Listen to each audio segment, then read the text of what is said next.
E aconteceu que quase 8 dias depois dessas palavras, tomou consigo a Pedro, a João e a Tiago e subiu ao monte a orar.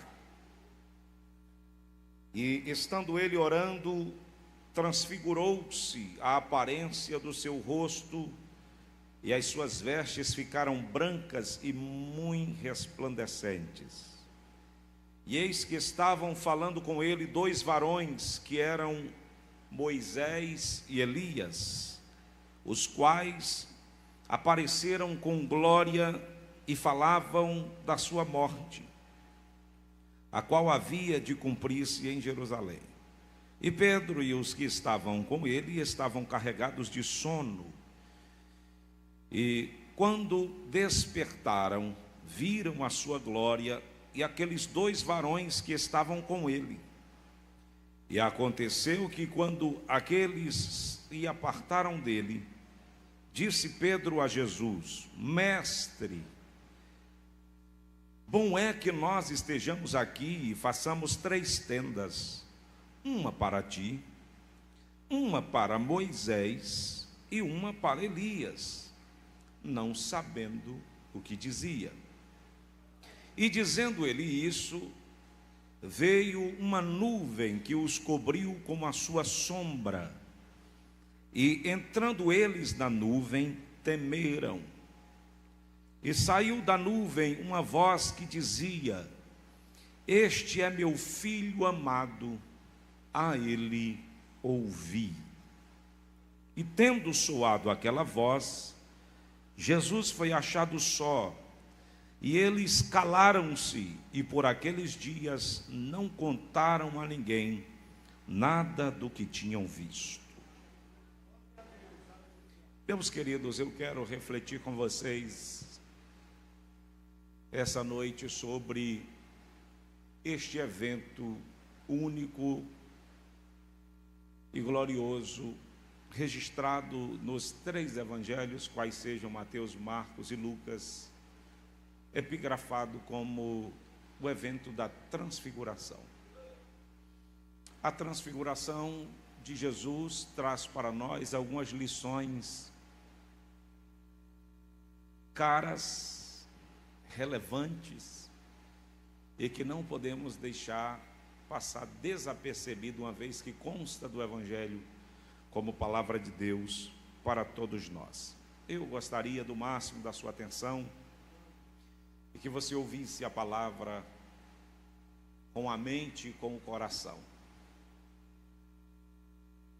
com a razão e com as emoções, que haja compreensão e haja reação à medida que você compreender o que Deus está comunicando ao seu coração. Amém? Mantenha a sua Bíblia aberta e vamos refletir na palavra. Assim como os discípulos de Jesus, tal qual aqueles que conviveram com ele em carne, nós somos diariamente surpreendidos por lições que somente o Divino Mestre pode nos transmitir. Os discípulos caminharam com Jesus por cerca de 3 anos, e no período em que caminharam, aprenderam não somente pelo que ouviram, mas pelo que viram.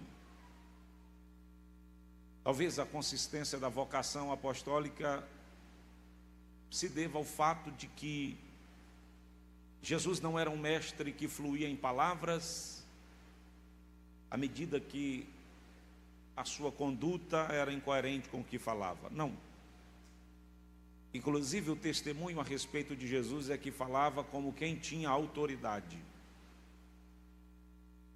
O seu estilo de vida confirmava o que ele ensinava, de maneira que o que ele fazia e o que ele operava era impactante.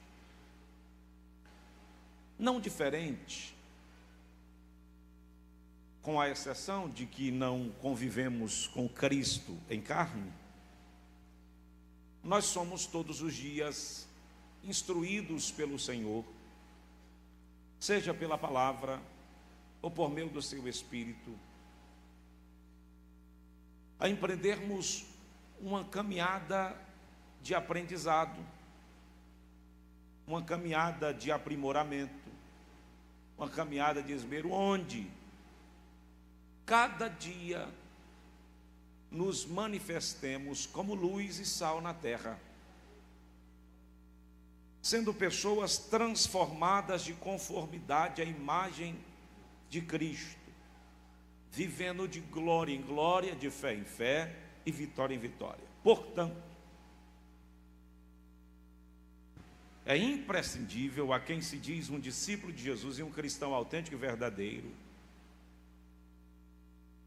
viver uma vida de transformação diária, de maneira que hoje você deve estar melhor que ontem, e amanhã você tem que ser melhor que hoje,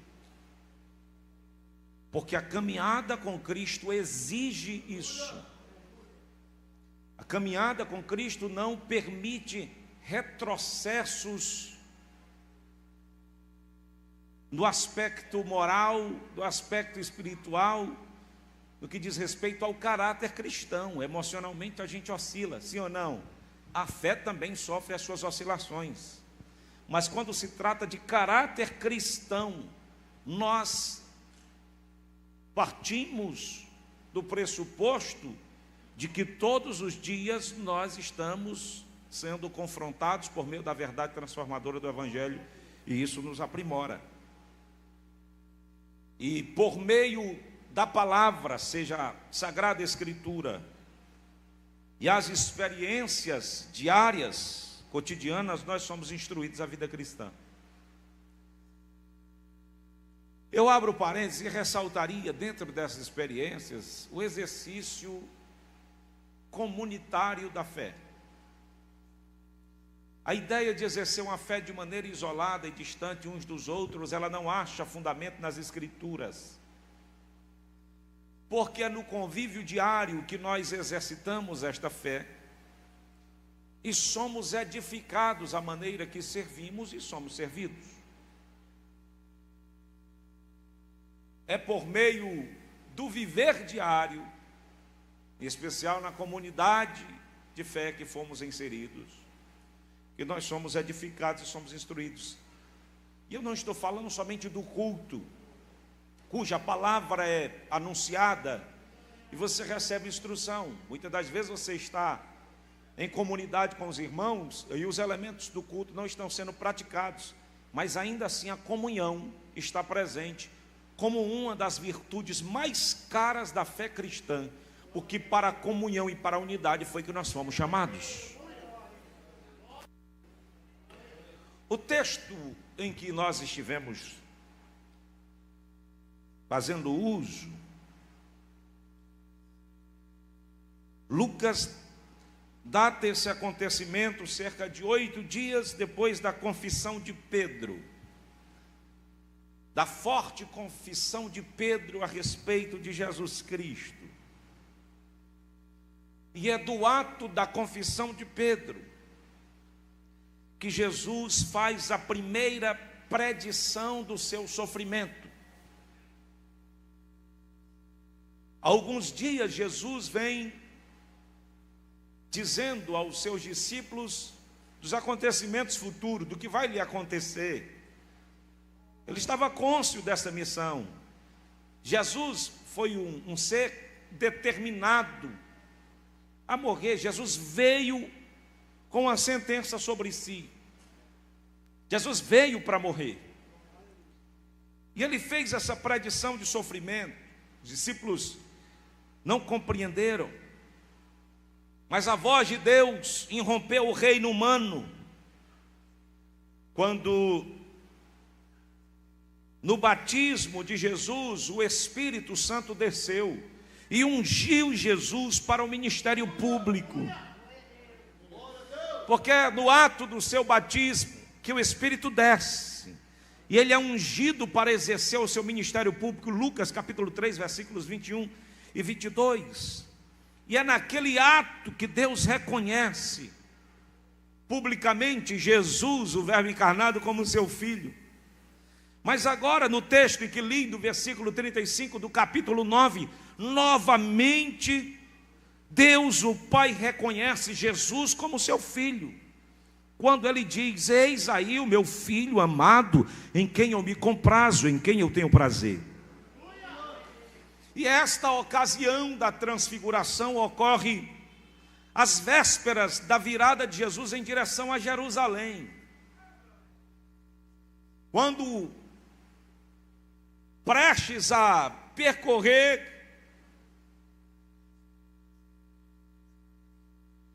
o último tempo e o último estágio de sua jornada aqui na terra, antes de sua morte, é que acontece o evento da transfiguração.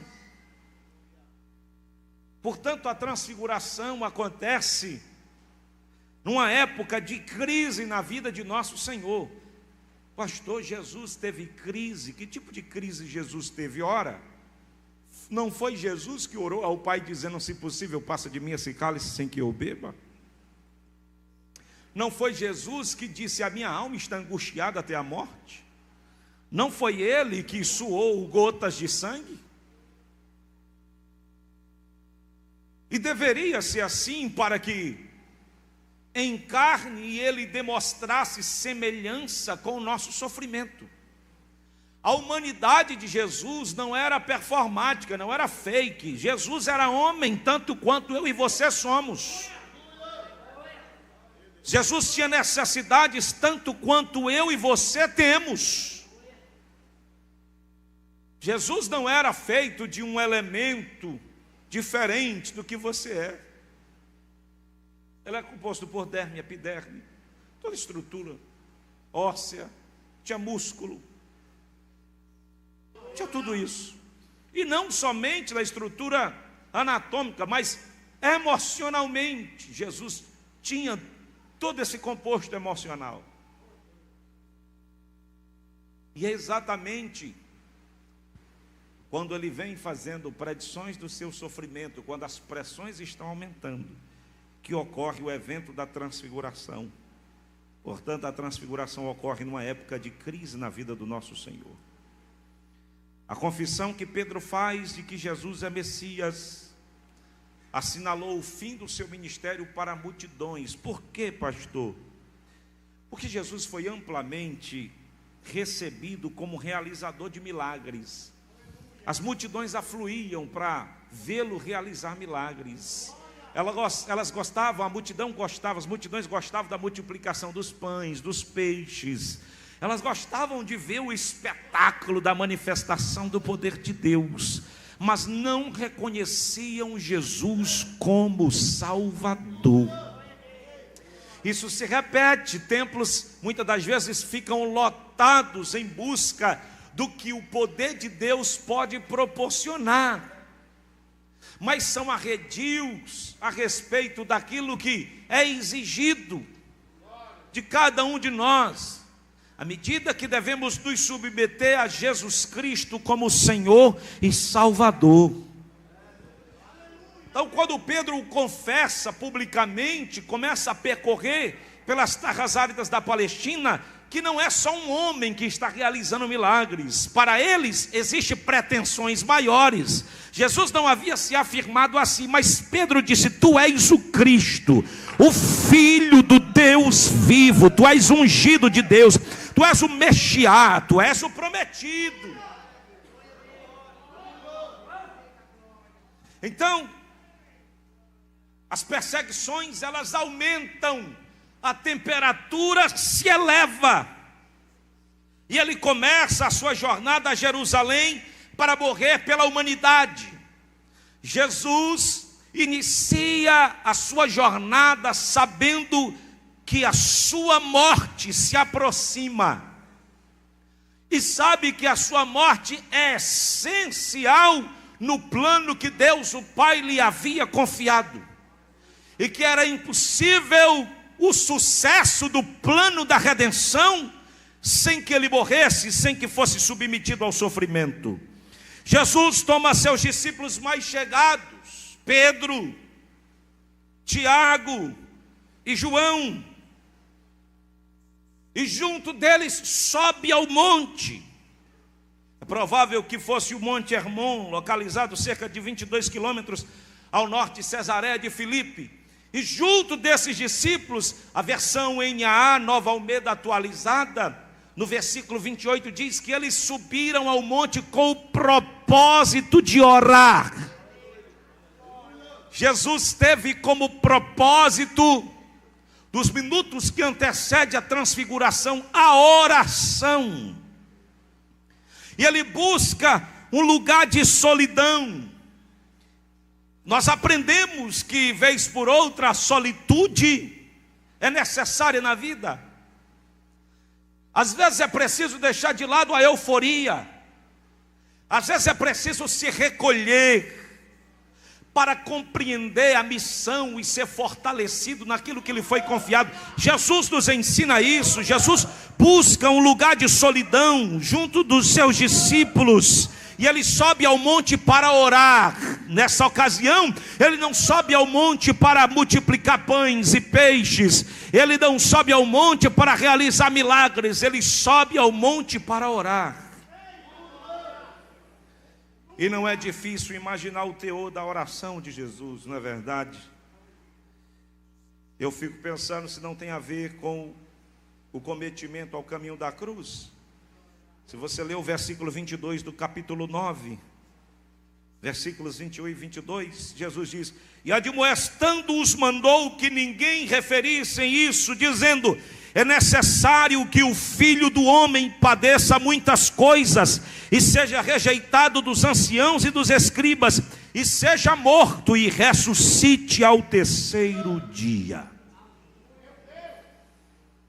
Quem sabe não foi esse o teor da oração de Jesus Cristo. Agora, a despeito desta oração, o Pai não responde à oração. Diferente das frases clichês que alguém diz: Deus responde toda oração. Tem oração que Deus não responde. E às vezes Ele tem propósito no que está acontecendo e ainda assim não responde. Às vezes a maior resposta de Deus do que estamos vivendo é o silêncio. Você está entendendo o que Deus está falando? O Pai não responde à oração. E a resposta também não é a retirada da cruz. Antes, Deus revela a glória do seu reino na consumação da cruz. A glória divina no monte ensina aos discípulos que a verdadeira glória e a cruz estão juntas. Diga comigo: a verdadeira glória e a cruz estão juntas. Não existe glória sem cruz. Não existe glória sem cruz. A transfiguração também é designada a encorajar Jesus enquanto ele se dirige a Jerusalém e à cruz. Portanto, Jesus desfruta da transfiguração, os discípulos desfrutam da transfiguração, e nós desfrutamos da transfiguração no sentido de aprendizado com as lições que ela nos propõe. Agora, há um detalhe nobre, e isso tem a ver com um dos pilares da EADEB. A gente fala de mover-se, oração, ensino e evangelização, mas há um detalhe facilmente percebido no versículo 28 e 29, é que a transfiguração ocorre enquanto Jesus está orando. A transfiguração ocorre enquanto Jesus está orando. Jesus está orando e o seu aspecto exterior muda enquanto ele ora. O seu rosto brilha como o sol, e as suas roupas cintilam como um brilho branco. A glória divina resplandece por sua roupa tão brilhante quanto um raio. A majestade de Deus brilha por todo o corpo de Jesus. Enquanto ele ora, a glória de Deus o Pai se manifesta e eleva a um nível tão alto, de maneira que não tinha sido conhecido e percebido ainda nesta terra. Guarde esta palavra esta noite. A transfiguração acontece enquanto Jesus ora. Agora, se Jesus é transfigurado enquanto ora, quem somos nós para não querer orar? Talvez essa seja a tragédia de muitos de nós. Nós queremos glória, presença, revelação, nível mais profundo, intimidade, sem vida de oração. Jesus nos ensina que a sua transfiguração ocorre enquanto ele ora. Ou você desperta para orar, ou a chama vai se apagar. Ou você desperta para orar, ou você vai entrar num estado de declínio espiritual profundo. Você precisa largar de mão essa letargia espiritual. Você precisa ensinar o teu joelho o caminho da oração. Você precisa ensinar os teus olhos o que é sofrer com lágrimas perante Deus em oração. Não é possível sobreviver neste mundo caótico, nessa situação dramática em que a gente vive, se não for através da oração.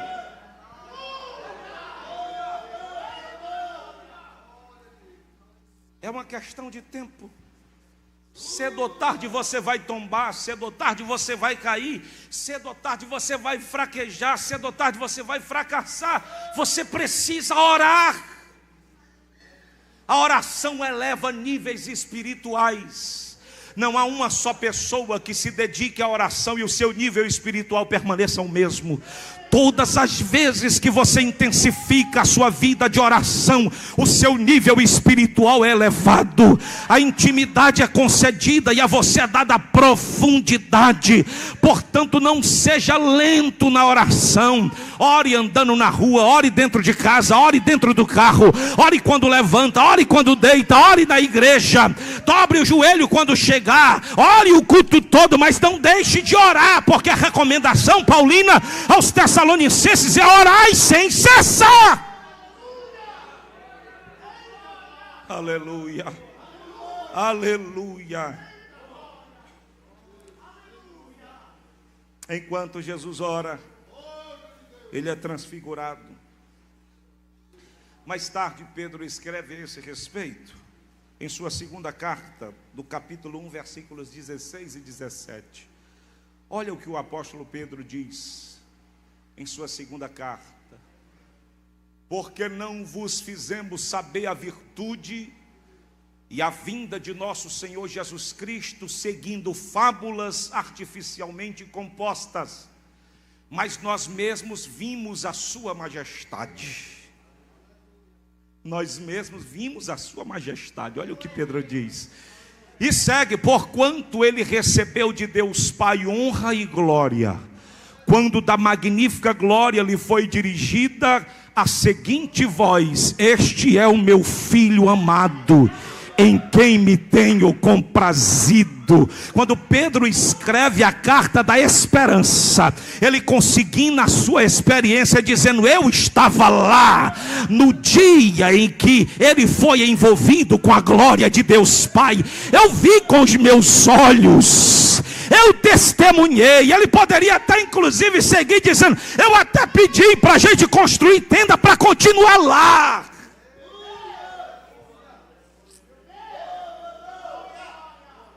João acrescenta no versículo 14 do primeiro capítulo do seu evangelho: vimos a sua glória, como a glória do unigênito do Pai, cheio de graça e de verdade. A transfiguração é uma pré-estreia da majestade de Jesus, quando ele voltar à terra, e ele o fará com poder e grande glória. Não virá montado no jumentinho, não virá com coroa de espinhos, não virá no estado penoso, ele virá no estado glorioso. Cabelos brancos como a lã, glória seja dado o nome do Senhor. Ele virá como rei, virá para governar as nações. Você espera o retorno glorioso do rei desses termos? Agora, naquele evento, enquanto ainda estou no estudo do texto, enquanto os discípulos sobem com Jesus, Jesus está orando, os discípulos estão tomados de sono.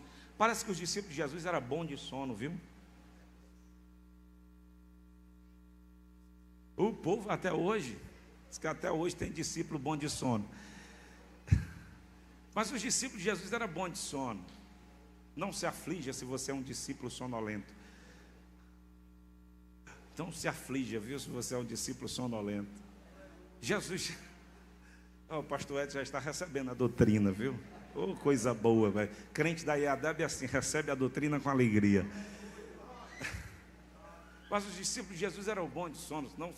Não são poucas as vezes que está registrado os discípulos dormindo, inclusive nos momentos mais cruciais, nos momentos mais decisivos, os discípulos são achados dormindo. E aqui eles estão sonolentos. Mas quando eles despertam do sono, eles veem que alguma coisa diferente está acontecendo. Eles veem que Jesus está brilhando, as vestes dele também. E aí eles percebem que subiram o monte Jesus, Pedro, Tiago e João. Mas agora tem mais 2 criaturas lá. Tem mais 2 homens lá. E eles identificam quem são, porque conheciam pelos relatos da lei dos profetas. E quem eles veem ali? Eles veem Moisés e Elias. Você veja o quão extraordinário, meus queridos irmãos, foi esse evento. Moisés e Elias apareceram subitamente. Esses também brilhavam com o brilho da glória divina. E eles conversavam com Jesus. Moisés, Elias e Jesus conversando, batendo um papo. E eles ouviram. Tanto é que Lucas registra que eles falavam sobre a morte de Jesus. Moisés, Elias e Jesus conversando sobre a morte de Jesus. Todos reunidos, todos congregados na última dispensação, na manifestação e na revelação da graça. A expressão morte aqui alude à ideia de êxodo, de partida ou de saída, ou seja, eles estavam falando de um ciclo que encerraria e de um ciclo que começaria. É disso que eles estão falando. Elias, Moisés e Jesus estão falando sobre isso. A expressão aqui, morte, evoca a ideia de êxodo ou partida ou saída. E talvez fosse Moisés que tivesse puxado esse assunto, porque ele estava falando da saída do povo do Egito. Mas aqui claramente diz respeito à morte sacrificial de Jesus. E por que diz respeito à morte sacrificial de Jesus? Provavelmente também se referia à sua ressurreição, visto que ambos os meios são vistos como a providência divina para a nossa retirada da escravidão espiritual. E a expressão havia de se cumprir aqui fala do cumprimento do plano da salvação de Deus. Jesus vai reencenar o êxodo e desta feita conduzindo o povo para fora da escravidão espiritual. Porque se Moisés lidera o povo como legislador saindo do Egito, Jesus Cristo vai liderar o povo saindo da escravidão espiritual. A presença de Moisés e Elias é significativa, porque Moisés é o grande legislador, Elias é o representante da profecia, e Jesus veio para cumprir a lei e os profetas, os quais ambos dão testemunho dele. Oh, glória! Moisés trabalhou, os profetas trabalharam, mas agora em Cristo está cumprido. Em Cristo está concluído. Glória a Deus. Moisés foi grande, Jesus é maior que Moisés. Elias foi grande, Jesus é maior que Elias. Moisés, a lei, o legislador foram instrumentos magníficos. Jesus é maior que a lei, Jesus é maior que o legislador. Os profetas cumpriram a sua missão e Deus falou pelos pais e pelos profetas, mas agora nos falou ultimamente pelo Filho. Jesus Cristo é maior. Jesus Cristo é maior. E Moisés e Elias agora estão diante de Jesus dando testemunho dele. É como se estivesse dizendo: pronto, até aqui foi com a gente, a partir de agora é contigo. Até aqui ali foi conosco, mas a partir de agora é contigo. Oh, glória seja dado o nome do Senhor para todo sempre. Quer dizer, Moisés e Elias indicam o cumprimento de todas as sombras da profecia do Antigo Testamento. O autor aos Hebreus chama de sombra aquilo que é da antiga aliança. Então agora em Jesus o que era sombra se cumpre, é tudo iluminado. A sua aparência tem a intenção de assegurar aos discípulos que o que acontecerá em Jerusalém está em concordância com a profecia do Antigo Testamento. Os discípulos não entendem o significado da presença desses dois homens. Depois, quando se aproximam de Jerusalém, eles debatem com a predição de Jesus sobre sua morte. Os 3 discípulos estão carregados de sono. Mas a luz brilhante, ou a conversa dos 2 visitantes vindo com Jesus, acorda eles. Você imagina você estar dormindo e acordar com Elias, Moisés e Jesus batendo um papo? É que nem diz o pessoal aí, é forte, não é? Eu estou ouvindo um cochicho. Quem é que está cochichando? Quem é que está conversando?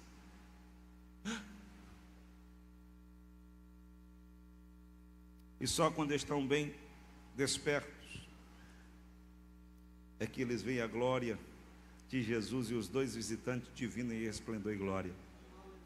E é nesse instante que Pedro sente a grandeza do momento e deseja prolongar o acontecimento. Todos nós temos um pouco de Pedro na vida, sim ou não? Temos. Quando a gente lê a história de Pedro, a gente se identifica tanto, né? Pedro, assim como muito crente, quis prolongar acontecimentos. Sabe aquele culto tão gostoso, tão gostoso? Quem diz, rapaz, não é para acabar não um culto desse aqui. Se dependesse de mim, não acabava. Eu vou fazer um jeito aqui. Eu vou falar com o pastor. Pastor, mais meia hora de culto aí. Vamos fazer alguma coisa para prolongar essa experiência. Quem dentre nós aqui não gostaria de prolongar boas experiências?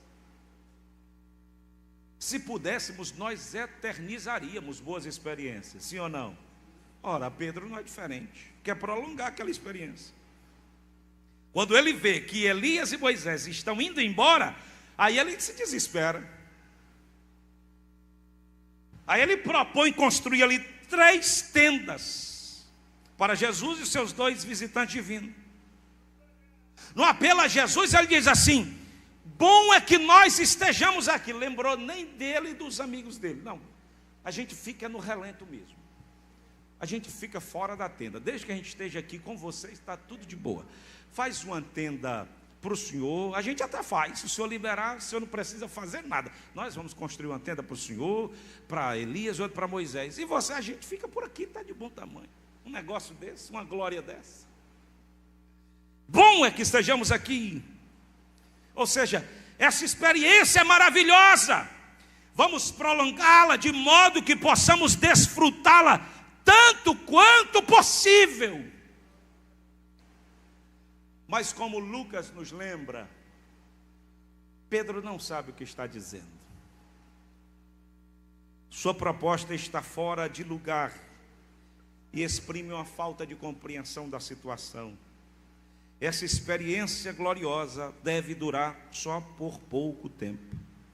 Jesus tem sua missão a cumprir em Jerusalém, e ele nunca pode espiar o pecado ficando no cume do monte, comemorando essa experiência gloriosa.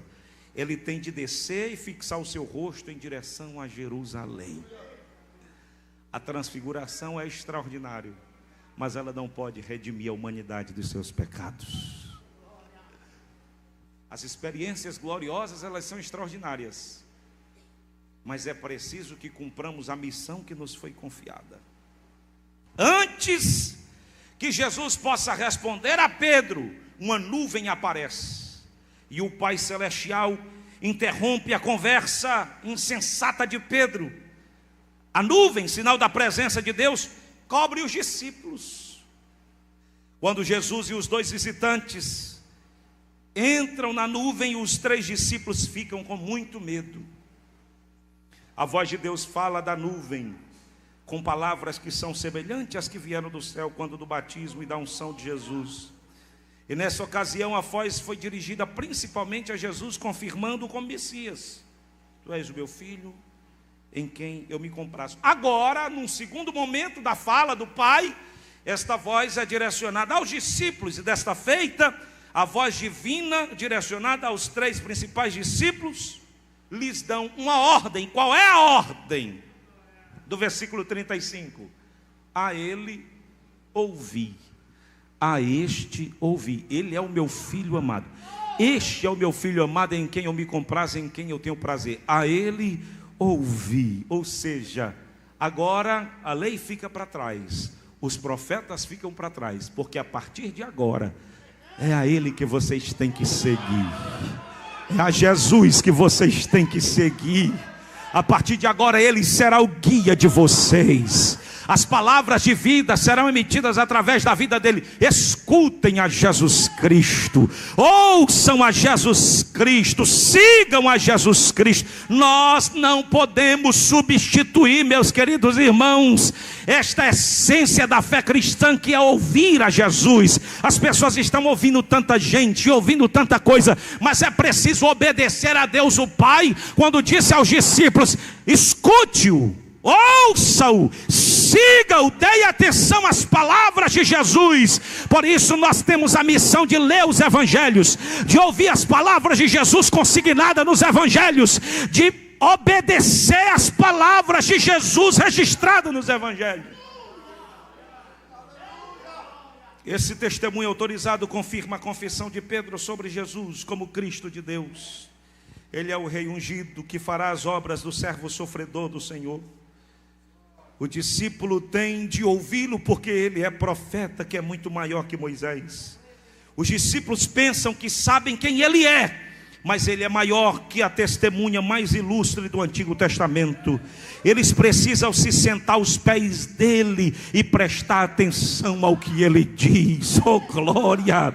Aleluia! A irmã Maria aprendeu isso muito cedo, porque enquanto Marta está atarefada com muita coisa, ela se assentava aos pés de Jesus para aprender de Jesus, para ouvir as palavras de Jesus. Receba esta instrução esta noite. Se achegue ao mestre para ouvir as palavras do mestre. Quando um dos discípulos foi questionado e perguntado: você quer ir também com a multidão que está indo? Ele disse: para quem iremos nós? Só tu tens palavra de vida eterna. Só tu tens palavra de vida. Esta noite você está recebendo palavras de vida eterna. São as palavras do Mestre Jesus. Aleluia. Quando a voz da nuvem cessa, os 2 visitantes celestiais tinham ido embora e ficado só Jesus e os discípulos. A experiência foi tão extraordinária que durante meses Pedro, Tiago e João permaneceram calados sobre o fato. Não contaram a ninguém o que eles viram. Somente depois da ressurreição de Jesus é que eles entendem a sua majestade e glória. Ele será declarado como Filho de Deus em poder, segundo o Espírito da santificação, pela ressurreição dos mortos. Seu triunfo sobre a morte torna o significado misterioso da transfiguração mais evidente. E eu passo a aplicar esta pregação esta noite. A transfiguração tem relevância prática e profunda para os cristãos. Diga comigo: a transfiguração tem relevância prática e profunda para os cristãos. Ela não está aqui registrada só como um evento. A transfiguração está aqui registrada de maneira relevante e prática. Nós podemos absorver o que aqui foi posto no nosso contexto de vida prática, no nosso cotidiano. Pastor, e de que forma nós podemos fazer isso? Vamos às lições. Primeiro, enquanto Jesus ora, ele é transfigurado. Sim ou não? Foi isso que vocês ouviram. Foi isso que vocês leram. Isso implica dizer que a adoração e comunhão com Deus produzem transformação de vida. Adoração e comunhão com Deus produz transformação de vida. Nenhuma pessoa que se dedique à adoração e à comunhão com Deus permanecerá do mesmo jeito. Porque a adoração exige o reconhecimento de uma figura superior a você. Sim ou não? Você não adora verdadeiramente enquanto não reconhece o senhorio de quem você adora. A gente só adora quando reconhece que quem está sendo adorado é Senhor sobre a nossa vida. Então quando você adora, você se submete ao senhorio. À medida que a comunhão fortalece a confiança, porque quanto mais você convive e conhece de alguém, mais você confia. Então adoração e comunhão com Deus produzem transformação de vida, que toca a vida inteira do crente. Se você vive uma vida de adoração e comunhão, todas as instâncias da sua vida serão tocadas. Todas as instâncias da sua vida serão tocadas. Todos os segmentos da sua existência serão tocados. Tanto no seu interior como no exterior. Seus hábitos e as suas atividades. Você não pode dizer que adora a Deus e tem comunhão com Deus, e os seus hábitos e as suas atividades são contrários ao que a Bíblia descreve para alguém que adora a Deus. Sim ou não? Se você adora a Deus e tem comunhão com Deus, você é percebido como alguém diferente, transformado, como alguém em processo de transfiguração, sendo levado à conformidade do caráter de Cristo, brilhando mais e mais até ser dia perfeito, cada dia mais crente, cada dia mais fervoroso, cada dia mais parecido com Jesus. Segundo, o assunto da conversa de Jesus com Moisés e Elias é sua morte, sim ou não? É o que diz o texto. Então, seu próprio êxodo tem muito maiores consequências espirituais que a libertação de Israel do Egito. Moisés tirou o povo da escravidão física a Faraó, mas através do êxodo de Jesus, sua morte e ressurreição, o profeta, como Moisés, tira seu povo da escravidão espiritual e ele nos torna verdadeiramente livres. Quando nós observamos a transfiguração de Jesus, nós aprendemos que vale a pena uma vida de oração, de adoração e de comunhão. Isso nos muda, isso nos transforma. Quando nós observamos a transfiguração de Jesus, nós percebemos que fomos feitos livres, que em Cristo tudo se cumpre, a lei e os profetas. Diga para alguém que está do seu lado: você está livre. Jesus já lhe tirou do Egito espiritual, da escravidão espiritual. Você não é mais escravo, você é livre. É por isso que você pode chegar esta noite na igreja, adorar, glorificar o nome do Senhor Jesus, porque você é livre, você não é mais escravo, não é escravo do pecado, não é escravo do mundo, não é escravo dos desejos, você é livre. Aleluia. E Moisés e Elias dá testemunho de: chega lá no Monte da Transfiguração, agora é contigo, está contigo, o bastão está contigo, agora a obra é contigo. E Jesus deu de conta da obra, sim ou não? Deu de conta ou não deu do projeto? Deu, você está aqui. Terceira, a transfiguração fornece exemplo dos tipos de pessoas que habitarão o reino por vir. Moisés, um santo que morreu, e Elias, um santo que foi arrebatado sem morrer. Ambos aparecem com Jesus. Moisés que morreu e Elias que foi arrebatado. Esses dois visitantes divinos representando dois tipos de crente. Prepara para dar um glória fervoroso aí. Aqueles que foram ressuscitados dos mortos e aqueles que serão arrebatados sem experimentar a morte. A transfiguração apresenta esses dois tipos de crente. Oh glória! Moisés morreu, Elias foi arrebatado. No dia em que a trombeta soar, os mortos em Cristo ressuscitarão primeiro, e nós que estamos vivos seremos arrebatados, transformados, subiremos juntamente com o Senhor. Você pode adorar e glorificar o nome do Senhor? por esta pré-estreia da transfiguração, do evento glorioso que está prestes a acontecer. Quarto, a transfiguração aponta para a natureza do corpo ressuscitado. Jesus passou por uma mudança maravilhosa. Seu povo espera passar por uma mudança semelhante. Ou você acha que você vai ser arrebatado com esse corpinho aí que você tem? Que dói às vezes da cabeça à planta do pé. E tem dia que você não tem força nem para levantar. Você acha mesmo que você vai ser arrebatado com todos esses problemas, com todas essas dores, com todo esse sofrimento, com tudo isso que está assolando você, afligindo você, que você vem para o culto, às vezes se arrastando, dizendo: Jesus, tem de misericórdia de mim, me ajuda a te adorar, tu sabe como é que eu estou? Você está debaixo de uma promessa gloriosa, e debaixo desta promessa, esse corpo vai ser transformado, bendito seja o nome do Senhor, vai passar por uma mudança. Diga aí para essa pessoa: esse corpinho aí vai passar por uma mudança, viu? Vai ficar melhor do que é. Aleluia.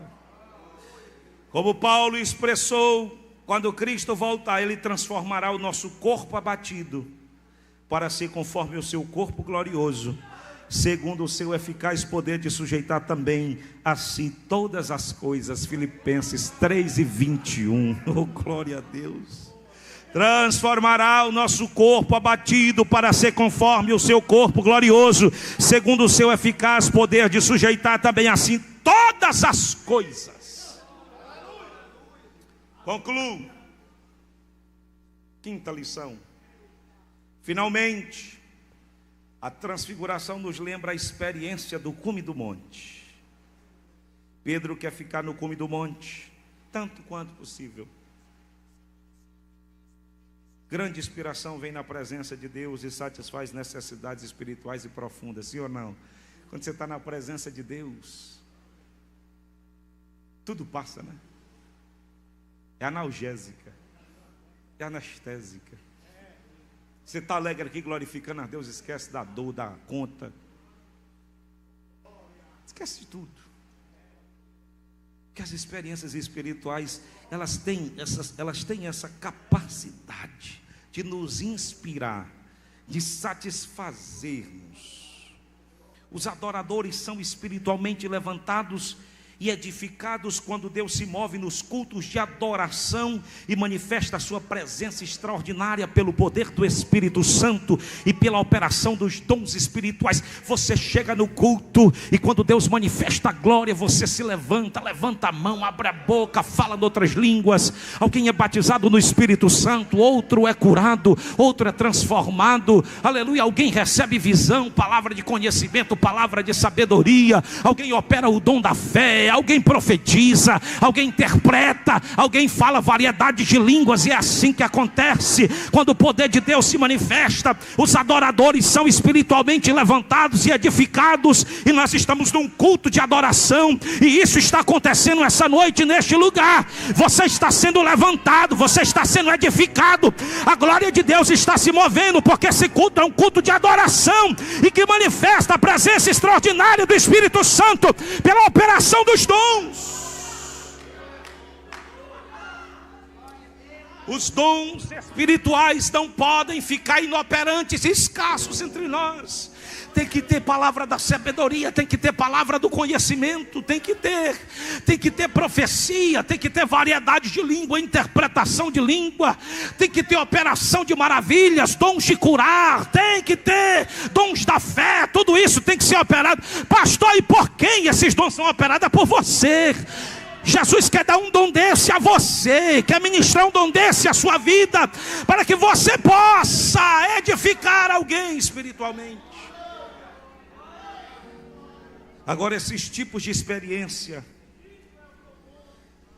oferecem grande encorajamento e força espiritual. Você é fortalecido ou não quando vem num culto assim fervoroso? Sim ou não? Quem é fortalecido? Muito bem. Mas apesar disso, você precisa entender que tudo isso é seguido por rotina de trabalho e serviço comum. Ou seja, isso aqui não te arranca da tua labuta diária. Glória a Deus, aleluia, fala mistério, mas não te arranca da tua labuta diária. Amanhã você vai ter que voltar para o trabalho de novo. Semana que vem você vai ter que fazer o trabalho de novo. Aí tem alguém que diz: ô meu pai, que coisa isso? Eu queria que a minha vida encerrasse ali no culto, acabasse tudo ali. Aí Deus diz: não, você está recebendo o poder aqui para continuar caminhando, vai continuar enfrentando as lutas diárias. Agora, quando você estiver lá na luta diária, não esqueça do que você recebeu aqui. Não esqueça do que você viveu aqui. Não esqueça do que você experimentou aqui. Embora a inspiração, a maravilha e a adoração sejam tremendas, ninguém pode viver para sempre no monte da glória. Ninguém vive para sempre do monte da glória, porque há picos e vales para todos nós. A transfiguração nos ensina que há montes e vales para todos nós. O Jesus que é transfigurado no alto do monte, em glória, desce para enfrentar um outro monte da crucificação. Oh, meu Salvador, você precisa compreender isso. A vida é feita de montes e vales. Diga para alguém aí: a vida é feita de montes e vales, de altos e baixos, de glória e sofrimento. Aleluia. E Jesus não deixa de ser Jesus por isso. E Deus não deixa de ser Deus por isso. E a gente não larga a caminhada com Ele por isso. E a fé não deixa de ser operante por isso. Apesar dos pesares, apesar das adversidades, apesar da cruz, apesar do sofrimento, apesar do vale, nós vamos continuar operando a nossa fé.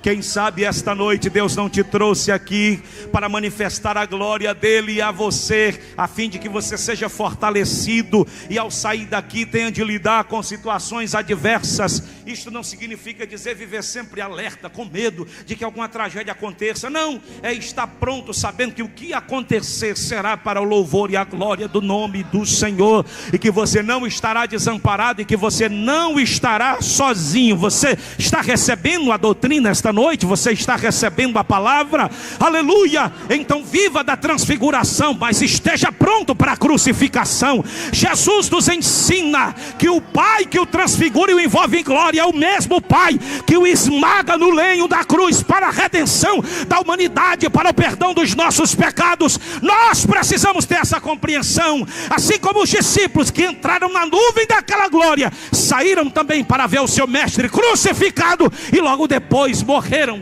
de forma martirizada. Aqui está o poder do Evangelho. O Evangelho não é uma utopia. O Evangelho não prescinde do sofrimento, não. O Evangelho nos ensina que é possível sentir o gozo do Espírito em meio ao sofrimento, que é possível encontrar alento em meio às tragédias da vida, que é possível encontrar refúgio e socorro em meio às dificuldades e às adversidades que nos cercam. O mundo que não tem o Espírito Santo não desfruta deste consolo, mas você recebeu o Espírito Santo da verdade, o fiel amigo, o companheiro amigo, que no momento de adversidade chega junto de você e diz: você não está sozinho, eu estou com você. Deus não existe em nossa vida para impedir que coisas ruins nos aconteçam. Não, Deus está em nossa vida para nos manter de pé, mesmo quando as mazelas deste mundo nos afligir, porque Ele tem um final glorioso para cada um de nós. Amém.